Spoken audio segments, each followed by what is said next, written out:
Me Black Snake rolling, and today I have a movie review. But before I get on to the review, I am doing Captain America: The First Avenger. Now, I'm starting it from beginning to end of the entire cinematic universe up into the movies that are going to be coming out later on in a year or two or wherever up leading into the Infinity Wars.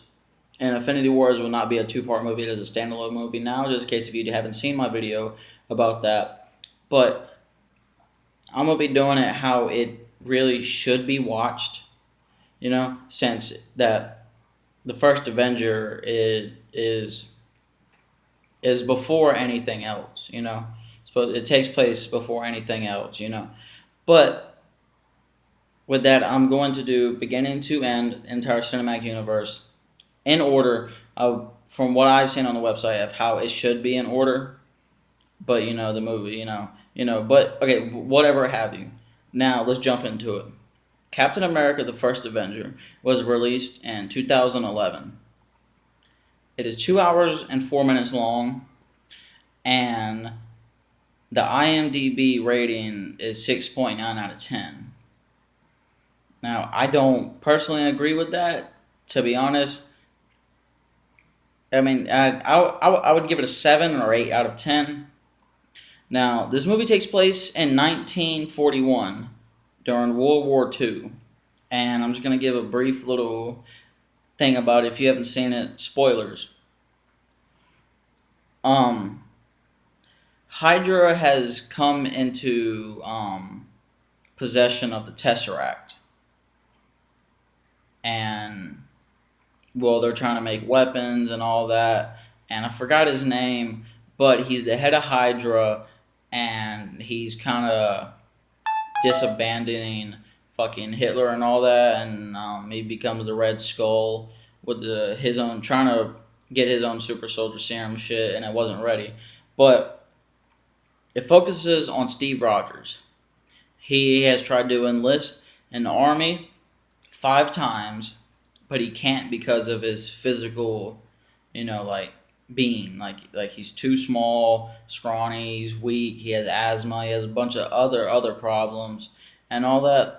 And he meets a doctor, which was working with I can't remember his name, but the head of Hydra, and he was working on the super soldier serum, and he left that dude and went to America.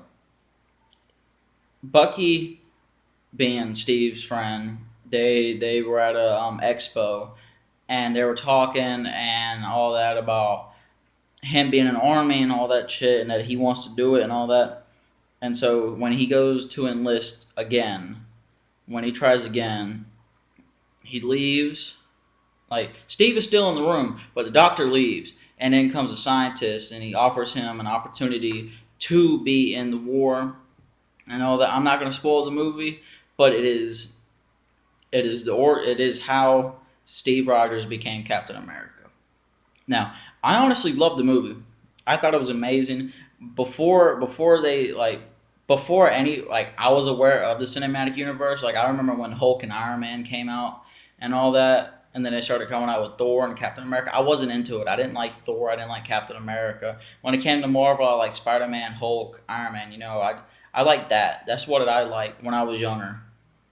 Because when Iron Man came out, I was 9 years old, and I wasn't like a fanboy of it.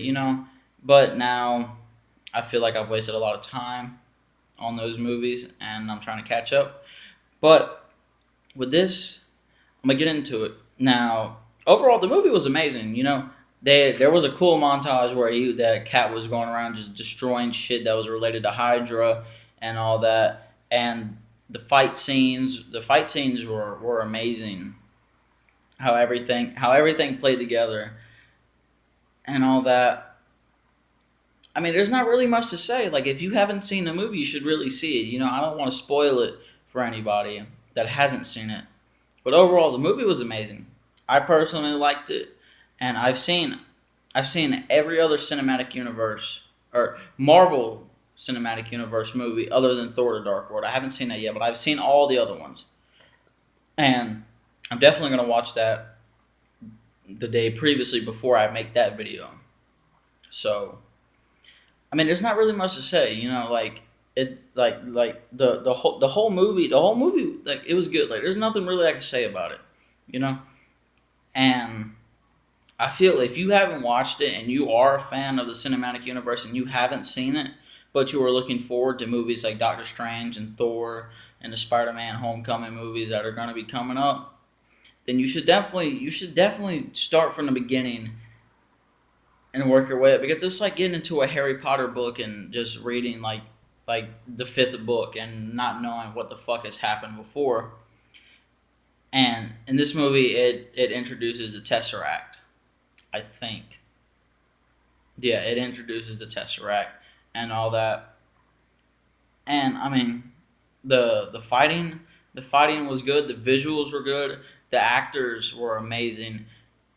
Chris Evans, he has played quite a few superheroes in movies, like fuck, what is it called? Scott Pilgrim versus the World, and the Human Torch in the two Fantastic Four movies. So he already had a sense of how to act in a superhero movie, and I had to say it was pretty amazing. He is a really good actor, and after watching all the other movies, like he really like he is Cap. He is Cap, just the same that Robert Downey Jr. is, or Iron Man. It's just that's him. He is Captain America. You know, and there's not really much I can say about the movie. I mean, it was just absolutely amazing. The IMDb rating gave it a 6.9. I would give it an 8. That movie was damn near perfect. There was some little flaws that I did notice, not like big flaws or anything, but I mean, I didn't even really see any flaws in the movie. Like, the movie was just like spot on. Like, there's nothing really I can say for it. The movie was good. If you haven't seen it, you should see it. I know this isn't the best review because I'm kind of new at this and I don't really know what to talk about since this movie is kind of old, about 5 years old. But still, if you haven't seen it, you should see it. I personally loved it. And after this, I'm going to watch Iron Man, which I have a stack of movies. I have all the Iron Man, the first Avengers, and Thor. Those are the movies that I currently own, and I'm trying to buy and collect them all. But I got this app, and I can watch any movie. So after I upload this tonight, I'm watching Iron Man, and I'm going to take notes about what doesn't make sense and all that.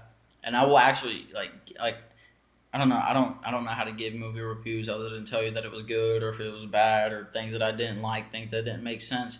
But in this, everything seemed to work out pretty well. Other than when Bucky fell off the train, I don't I don't see how the fuck he could survive that shit. And he comes back as a Winter Soldier. I honestly have no idea how the fuck he survived that. And that was really my biggest complaint about the fucking movie. But if you liked the video, leave a like, subscribe, comment, what have you. This isn't the best, but it's just one take. So, I'll see you guys later.